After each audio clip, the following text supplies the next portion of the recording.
guys, welcome back to my channel. So today's video is a foundation review. I look a state this morning. I need some foundation, and today I'm testing out the Rimmel Lasting Finish 35-hour wear foundation. So this is relatively new. I did used to use the Rimmel 25-hour foundation. I wasn't that keen. It was okay. It was just average.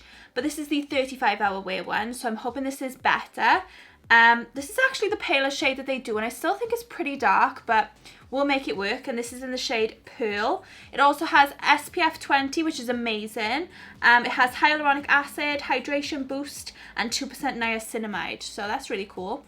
So before I start talking about the foundation, I'm just going to prep my skin. So first of all, I'm just going to spray my face using the Barry Flawless Hydro Fix Primer Water.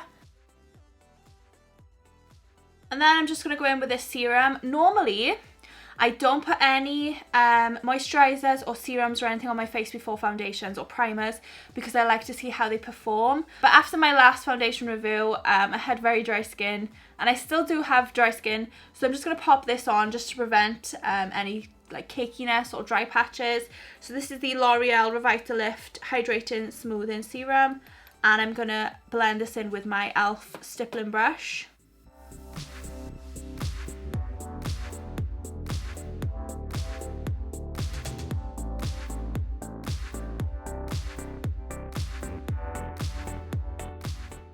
Okay, now while that serum is soaking in, let's talk about the foundation. So I used to wear the 25-hour foundation when I had self-tanner, because even the paler shade then, it was just way too dark for me when I had like no tan on.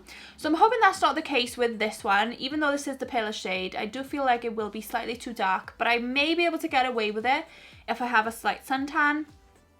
And I'm also hoping it's nice and hydrating. It does say it has a hydration boost and hyaluronic acid, so I'm hoping it's not like matte or anything. The thing that I love the most about this foundation is the fact that it's SPF 20. Isn't that amazing? Do you know, it's so hard lately to find a foundation with an SPF in. I love the e.l.f. one, the e.l.f. CC cream that has SPF in.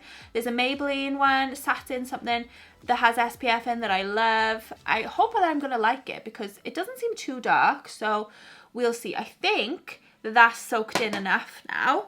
So I'm going to be applying this today with this Ecotools Bioblender plant sponge.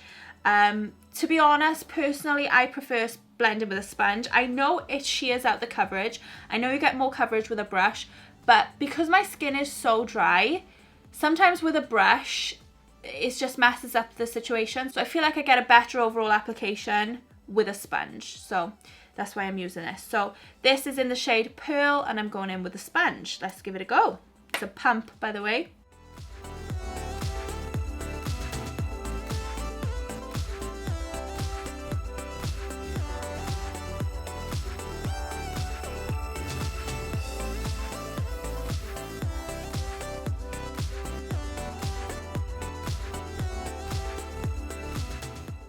Well, I'm blown away. First of all, I think I love it. I just went and looked at myself in natural light. Looks amazing. And to be honest, there's hardly any colour difference. There's a slight colour, like you can notice. If my hair was tied up, you would notice the colour difference. But if my hair's down, you can't notice it. And it's hardly anything anyway. So that's a big thumbs up. Also, full coverage. I do have some spots, so if I put a little bit more there, I could build up the coverage, but I really can't be bothered. I don't really care. Definitely full coverage. Maybe medium to full coverage, actually. But to be honest, full coverage. Nice and glowy, like hydrating, not matte, which is amazing. And this was like, do you know, I actually got this for like £8 on Amazon. I think it's like £9.99 in Boots, but on Amazon it's like £8. I will link it down below. This is pretty amazing. £8, and I absolutely love it so far. Love the way it's applied with the Beauty Blender. Looks stunning.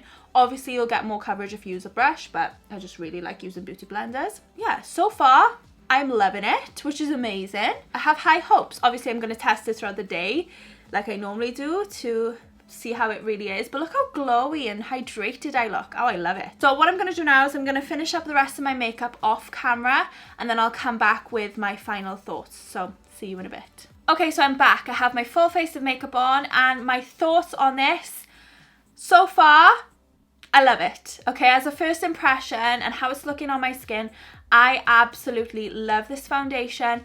It's full coverage, it's glowy, it's hydrating, it feels lightweight on the skin. The colour match is pretty good. It's a very good colour match, and it was £8, which is really affordable. So generally, overall, this is getting a very, very, very good thumbs up from me as a starting point. I am going to keep this on throughout the day just to test it out. Like normal with my foundation reviews, I'm going to check in with you after 2 hours, 6 hours, then 8 hours of wearing the foundation. And I'll film up close, so if you can see any flaws or like if it goes cakey, hopefully it doesn't. But I will be checking in throughout the day to let you know my thoughts and to see how it's looking. But so far, it gets a massive thumbs up from me. I absolutely love it. So I am very excited to see how this performs throughout the day.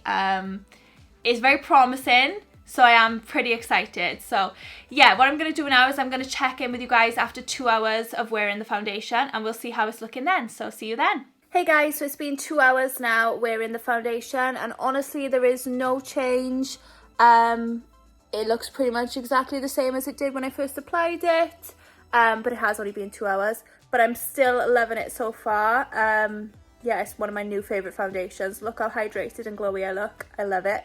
So yeah, not much change, but I will keep it on for another 4 hours now, which will be 6 hours since I first applied it, and we'll see how it's looking then. So see you then. Hey guys, so it's been 6 hours wearing the foundation, and I just had a look in the mirror, and there are some noticeable changes. So on my forehead, it's sunk into my fine lines. That's one noticeable change, and it's also like kind of separated a little bit away on my chin, but everywhere else is looking good. I'm still nice and hydrated and glowy. My skin looks really good. I gotta be honest, it looks really nice, and that's not a huge issue for me. I can just set that. It's because I move my face a lot and I frown, so it kind of happens with most foundations for me. But yeah, so far so good. So I'm gonna keep it on another 2 hours, just to see how it performs for the whole 8 hours. So we'll see how it's looking then. So I'll see you then. Hey guys, so it's been 8 hours now wearing the foundation, and same as my last check-in really. Nothing has changed since the last check-in. Just the lines, and it's slightly breaking away around my chin slightly. But that can be fixed with more powder for next time.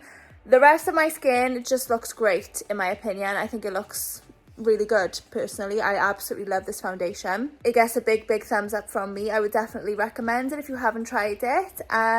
So yeah, thumbs up. Okay, so that completes this video. This was my review of the Rimmel Lasting Finish 35-hour foundation. I hope that you liked this video, and I hope you found it helpful. If you did, please give it a big thumbs up down below. Make sure you subscribe to my channel if you're not already, so you can see all my other videos. And thank you so much for watching guys, and I'll see you all in my next video. Bye.